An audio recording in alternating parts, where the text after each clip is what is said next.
Black boy asked to give up VIP seat for white passenger. What would you do if they told you you didn't belong? The airport terminal buzzed with noise, rolling suitcases, boarding announcements, the occasional wail of a tired child.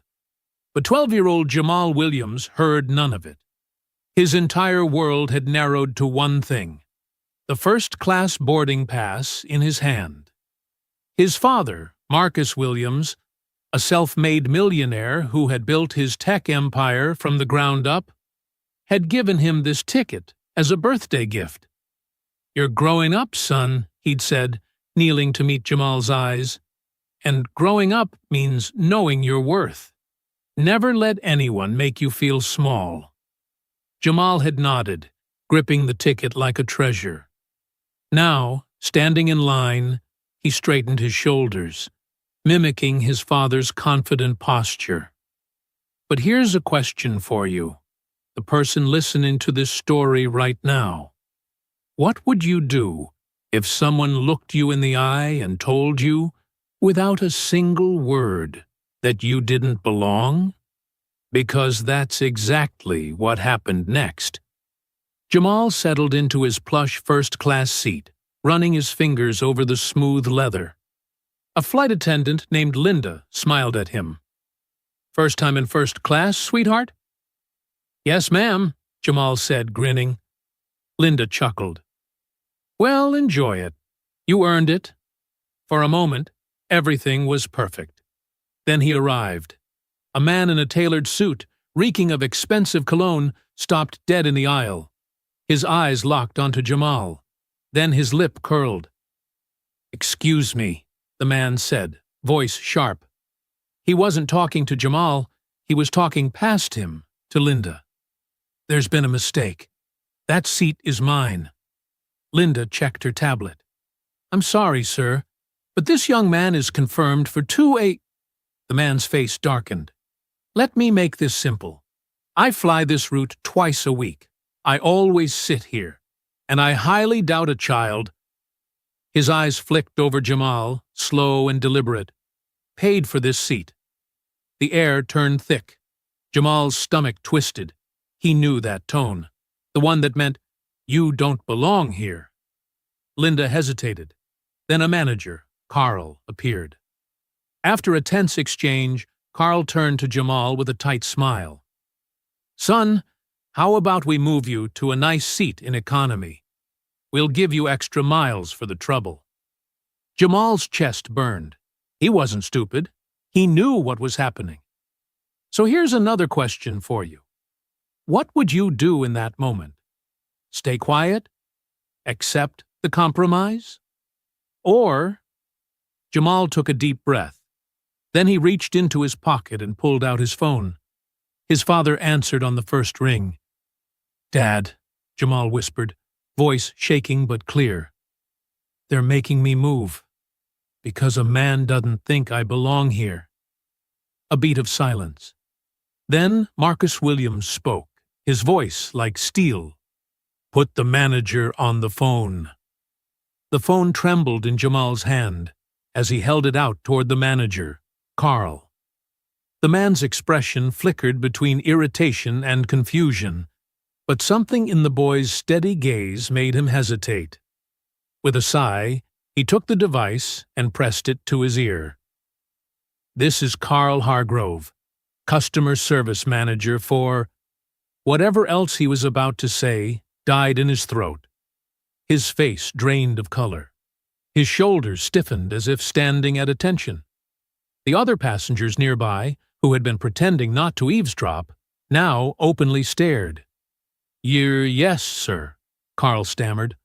"I understand, but—" A pause. His knuckles whitened around the phone. "No, Mr. Williams, I wasn't aware that—" Another pause, longer this time. Then, in a voice barely above a whisper, "It won't happen again." He handed the phone back to Jamal like it was burning his fingers. The man in the suit, the one who had demanded Jamal's seat, rolled his eyes. "Oh, for God's sake! Are we really doing this? Just move the kid." Carl turned to him slowly. There was something new in his eyes, something like fear. "Sir, I need you to take your assigned seat. Now." The man blinked. "Excuse me?" Linda, the flight attendant, had been watching in silence. Now she stepped forward, her voice firm. "Mr. Thompson, your ticket is for 3B. This young man's reservation for 2A is confirmed, and he will be remaining here." A murmur rippled through the cabin. Jamal kept his face still, but inside, his heart hammered. He had seen his father angry before, but never like this.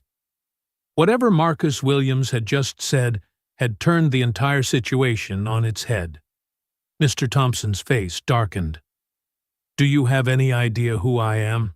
I'm a senior partner at—" "I don't care if you're the president," Carl snapped, his earlier deference gone. "Sit down, or I'll have you removed from this flight." Silence. For a long moment, no one moved. Then, with a scoff, Thompson snatched his bag and stormed to his seat, muttering under his breath. Linda exhaled, then crouched beside Jamal. "I'm so sorry about this, sweetheart," she said quietly. "You shouldn't have had to deal with that." Jamal nodded, but his mind was still spinning. He glanced down at his phone, where his father's last words still echoed in his memory. "No one humiliates my son. Not today. Not ever." 30,000 feet in the air, the atmosphere in the cabin was tense. Passengers stole glances at Jamal, some curious, others uneasy. Mr. Thompson glared at him every time the flight attendants passed by. But Jamal barely noticed. He was too busy replaying the moment in his head, the way Carl's hands had shaken, the way Linda's eyes had softened with regret. He had won. So why did it feel so hollow? Then the pilot's voice crackled over the intercom. "Ladies and gentlemen, this is your captain speaking. We've been instructed to return to the gate due to an administrative issue." A collective groan rose from the passengers. Jamal's stomach dropped. This wasn't just about a seat anymore. Back at the gate, the passengers were told to disembark. Confused and annoyed, they filed out, until a tall figure in a tailored suit stepped into the jetway, blocking their path. Marcus Williams. His presence was like a storm contained in human form. His gaze swept over the crowd before landing on his son. In 3 strides, he was at Jamal's side, a hand on his shoulder. "You okay?" he asked, voice low. Jamal nodded. Then Marcus turned to Carl, who looked like he wanted to vanish into the floor. "Mr. Hargrove," Marcus said, calm and deadly, "care to explain why my son was treated like a second-class citizen on your plane?" Carl opened his mouth, but no words came out. It didn't matter. By the end of the hour, the entire crew, from Carl to the co-pilot, had been suspended pending investigation. News vans were already pulling up outside the airport. And Mr. Thompson? He would later find his company's biggest investor suddenly very interested in his professional conduct. But in that moment, as Jamal stood beside his father, he realized something. This wasn't just about a seat. It was about respect. And no one could ever take that from him again. The airport terminal had become a stage. News cameras lined the tarmac windows, their lenses hungry for the story unfolding inside. Reporters shouted over each other, microphones thrust forward like weapons. But Jamal barely heard them. His fingers curled tightly around his father's as they walked through the gauntlet of flashing lights, Marcus's broad shoulders cutting a path through the chaos. A reporter with sharp features ducked under security. "Mr. Williams, Is it true you had an entire flight crew fired over a first-class seat? Marcus didn't break stride. I had people removed for failing basic human decency. There's a difference. In the quiet of their town car, Jamal finally exhaled. His reflection stared back from the darkened window. A boy caught between childhood and something heavier. They're gonna make this about money, Marcus said, watching his son carefully. About me being some rich bully throwing weight around. He turned Jamal's face toward him. But this was never about seats or status. You know that, right? Jamal nodded slowly. It's about what they thought when they saw me. Outside, the city lights blurred past. Marcus scrolled through his buzzing phone before silencing it with a sigh. The airline's CEO had called 12 times. The press conference room smelled like stale coffee and desperation. A graying executive dabbed his forehead as cameras rolled. We deeply regret the misunderstanding aboard Flight 227, the man read from trembling notes. While procedures were technically followed, we acknowledge the discomfort caused to young Mr. Williams. In the front row, Jamal stiffened. Misunderstanding. Discomfort. Words that turned racism into an oopsie. Then a voice cut through the room. No. Every head turned to Linda, the flight attendant from that day, standing in the back. Her uniform was crisp, her voice clearer than it had been on the plane. I quit, she said, unpinning her name tag with a snap. Because following procedure shouldn't mean making a child feel less than human. She looked straight at Jamal. And I'm sorry I didn't say that sooner. The room erupted. Days later, Jamal sat cross-legged on his bed, scrolling through news stories. Airline stock drops 8% after boycott trends.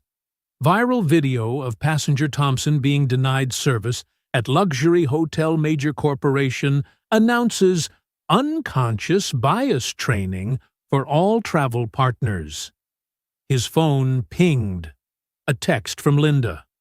Got a job training flight crews how to actually care about people. You inspired that. Marcus appeared in the doorway, 2 ice cream sandwiches in hand. Still processing. Jamal took the treat. Why did she do it? Linda didn't have to quit. Because real change, Marcus said, sitting beside him, starts when good people decide comfortable silence is more expensive than difficult action. 1 month later, Jamal stood at the same gate, this time holding tickets for both of them. The new flight crew recognized him immediately. Mr. Williams, the attendant beamed, we've been briefed to ensure. Just treat me like everybody else, Jamal interrupted, then grinned. Unless you've got extra cookies. As they boarded, Marcus squeezed his shoulder. Proud of you, son. Below them, the tarmac stretched wide and endless. Above, the sky waited. Not first class or economy, just open air. And this time, Jamal flew without looking back.